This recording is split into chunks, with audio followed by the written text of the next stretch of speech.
ప్రియ విశ్వాసులారా, నేటి ఉదయకాలపు వాక్య ధ్యానంలోకి ప్రేమపూర్వకమైన ఆహ్వానాన్ని అందిస్తున్నాను. ప్రార్థించుదాం. కనికరం గల ప్రభువా, ఈ ఉదయం వాక్యం ద్వారా మాతో మాట్లాడమని మా ప్రభు రక్షకుడైన యేసు ప్రభుల వారి దివ్యనామం అడిగి వేడుకుంటున్నాం స్వామి. ఆమెన్.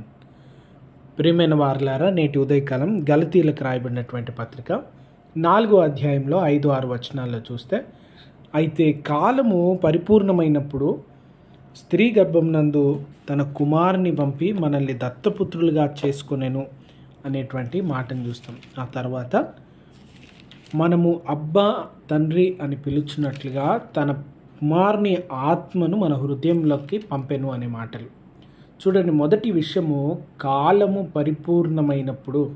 దానికి ముందుగా ఎందుకు ధర్మశాస్త్రం ఉంది అనేటువంటి ఆలోచన 3వ అధ్యాయం అంతట్లో పౌలు గారు తెలియజేస్తారు. ధర్మశాస్త్రము మనము విశ్వాసాన్ని, పాపాన్ని తెలుసుకొనడానికి ముందుగా అది అక్కడ ఉంది. కానీ విశ్వాసము కలగజేయవాడు యేసుక్రీస్తే, నీతిమంతులుగా మార్చువాడు యేసు ప్రభువే అని తెలియజేస్తూ, ఆ సమయం వచ్చినంత వరకు మనకు కాపరిగా ఉండడానికి, మనకు సంరక్షకుడుగా ఉండడానికి ధర్మశాస్త్రం ఉంది. లేదా వేరువేరు చోట్ల ఎందుకు యేసు ప్రభుల వారు నరులు పాపం చేస్తే అన్ని వేల సంవత్సరాల తర్వాత వచ్చినాడు అనే ప్రశ్న వస్తుంది. పాపం చేసినటువంటి నరుడు గ్రహించి ప్రభు వైపు తిరగడానికి ఎన్నో విధములైనటువంటి ప్రయత్నాలు జరిగినాయి. వాటన్నిటి తర్వాత నరులు ఇక గ్రహించలేరు. నరులు యేసు ప్రభుల వారు దేవుడు నరావతారిగా భూమి మీదకు వచ్చి తన స్వరక్తం ఇచ్చి తన బిడ్డలకు మార్గం చూపి వారిని సరిచేస్తే తప్ప గ్రహించలేరు అనేటువంటి ఉద్దేశంతో యేసుప్రభుల వారు వచ్చినారు. యేసుప్రభుల వారు వచ్చి భూమి మీద నరులందరినీ తన పిల్లలుగా చేసుకున్నాడు. అడాప్షన్, దత్తపుత్రులుగా, దత్తపుత్రికలుగా, తన పిల్లలుగా మార్చుకున్నారు. అంటే మునుపు ఏ కుటుంబంలో, ఏ తెగలో, ఎందులో జన్మించితే వారి పిల్లలు అయితే ఉన్నారు. వీళ్ళందరూ దేవుని బిడ్డలు అవ్వడానికి వారందరినీ ఆయన అంగీకరించి తన కుమారులుగా, కుమార్తెలుగా అంగీకరించి తీసుకున్నాడు. దాని కొరకు భూమి మీదకి యేసుప్రభుల వారు వచ్చినారనే విషయాన్ని తెలియజేస్తూ ఉన్నారు. రెండవ ప్రాముఖ్యమైనటువంటి విషయం ఈ దినాన మన ధ్యానానికి అవసరమైంది.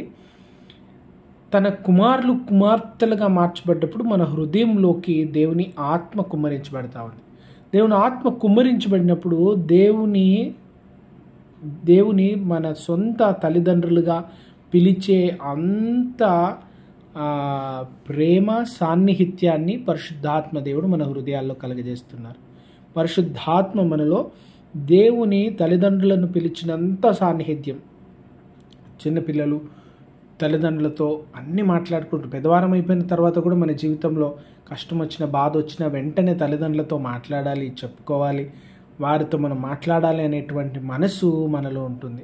అటువంటి హృదయం, అటువంటి మనస్సు పరిశుద్ధాత్మ దేవుడు కలగజేస్తాడు. మునుపు దూరస్తులు, మునుపు దేవునికి భయపడినవారు, పాపం చేయగానే ఆదామా నువ్వు ఎక్కడా అంటే, ప్రభా ఇదిగో చెట్ల వెనుక దాగుకున్నాను, పారిపోయేటువంటి హృదయం పాపం వల్ల, దాక్కునేటువంటి హృదయం, దేవునికి దగ్గరగా రాలేంది, దేవునితో మాట్లాడడానికి భయం, దేవుని చూడడానికి భయం. ఇశ్రాయేలు ప్రజలు మేఘంలో సినాయి పర్వతం మీద వచ్చినటువంటి దేవుని స్వరాన్ని విని, ఈ స్వరం మేము వింటే ఇంకా మేము చచ్చిపోతాం, మోషే నీవే కొండ మీదకి వెళ్ళి మాట్లాడు అన్నారు. చూడండి, పాపములో నిండుకొనినటువంటి వారు దేవునికి సమీపంగా రావడానికి హృదయం లేదు. అందుకు ఒక దైవజనులు ఏమన్నారంటే, ప్రార్థన దేవునికి సమీపంగా తీసుకొస్తే పాపము ప్రార్థనకు, దేవునికి దూరంగా తీసుకువెళ్ళిపోతా ఉంది.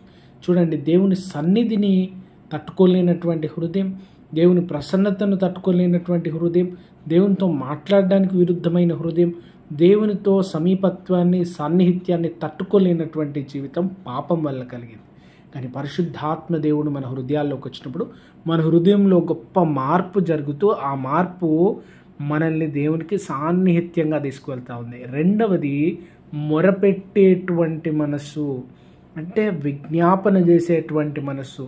పరిశుద్ధాత్మ ఎవరి హృదయాల్లో కార్యము జరిగిస్తూ ఉందో ఆ హృదయాల్లో దేవునితో మొరపెట్టేటువంటి మనసు, విజ్ఞాపన చేసేటువంటి మనసు, ప్రార్థించేటువంటి మనసు. చూడండి, ఈ దినాన విశ్వాసుల్లో మనము మన కొరకు మాత్రం గాక అందరి కొరకు ప్రార్థన చేయాలి. అపోస్తలుడైనటువంటి పౌలు గారు తన ప్రియ ఆత్మీయ కుమారుడైన తిమోతితో చెప్తుండు, తిమోతి, ఇదిగో మనము నెమ్మదితో ఉండాలి అంటే అందరి కొరకు ప్రార్థన చేయాలి. రాజుల కొరకు, అధికారుల కొరకు, మన తోటి వారి కొరకు, బాధల్లో ఉన్న వారి కొరకు, శ్రమల్లో ఉన్న వారి కొరకు, కష్టాల్లో ఉన్న వారి కొరకు, మనం అందరి కొరకు, అన్నిటి కొరకు మొరపెట్టేటువంటి వారిగా ఉండాలి. అది విశ్వాసులు చేయవలసినటువంటి కార్యం. అందులో ప్రాముఖ్యంగా పరిశుద్ధాత్మ దేవుడు మన హృదయాల్లో ఉన్నాడు అనడానికి గుర్తు.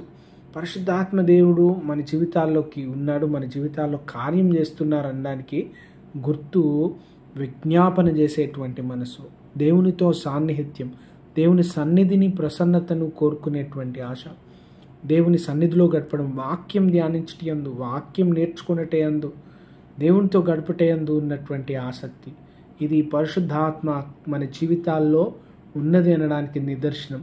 పరిశుద్ధాత్మ మన జీవితాల్లో కార్యం జరిగిస్తుందనడానికి నిదర్శనం. ఇటువంటి మనసు మనలో ఉండాలి. దేవునితో సాన్నిహిత్యము, దేవునితో ప్రార్థనలో గడిపే కృప, ఇతరుల కొరకు ప్రార్థన చేసేటువంటి ఆశ, ఆసక్తి. పరిశుద్ధాత్మ మన జీవితాల్లో నూతనమైన కార్యం జరిగిస్తూ దేవునికి ఇష్టమైన నూతన సృష్టిగా మార్చబడేటువంటి వారిలో మనం ఉండుటకు దేవుడు తన కృపను కలగజేయనుగాక. ప్రార్థించుకుందాం. కనికరం గల దేవా, ఈ ఉదయం వాక్యం విన్న ప్రతి వారిని మీరు దర్శించి మరి అవసరతల అక్కర్లను తీర్చండి. ఆరోగ్య బలం, మేలు దయచేయండి.